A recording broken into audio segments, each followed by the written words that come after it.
আজ সকাল থেকে যেহেতু ভিডিও ক্লিপ নেওয়া হয়নি তাই লাঞ্চের মেনুতে কী কী ছিল তাই দেখিয়ে দিলাম। হে এভরিওয়ান, আসসালামু আলাইকুম। কী অবস্থা সকলের? আশা করছি সবাই ভালো আছো। তো একটা ভিডিওতে আমি দেখিয়েছিলাম যে আমাদের বাড়িতে পড়াশোনা আছে, তো এখানে সবাই কলমা খতম পড়ে নিচ্ছে। তো তারপরে এখানে বেটিরা আছে, মানে আমাদের ফ্যামিলির সবাই আছে। তো তারপরে কলমা খতম এখানে পড়া শেষ করে তারপরে দোয়ার জন্য সবাই বসে আছে। তো বসার পরে দোয়া হয়ে গেল, মাওলানা সাহেব উপরে, আমরা নিচে। তারপরে খাওয়ার জন্য দুটো টেবিল ঠিক করা হয়েছে।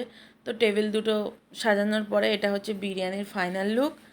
তো এখানে বিরিয়ানি মা তুলছে বিরিয়ানিটা। তো তোমরা জানিও কেমন হয়েছে দেখতে। তো তারপর এখানে জামাইবাবু খাচ্ছে আর জামাইবাবু বলছে আমার ভিডিও নেবে না। আর তার পাশ থেকে ভাবি বলছে আমাকে একটু নাও, আমাকে একটু নাও। তো তারপরে ওনাকে নিলাম। তো আজ ভিডিওটা এই পর্যন্ত। ভালো লাগলে লাইক করো। Thanks for watching. ভালো থেকো, সুস্থ থেকো।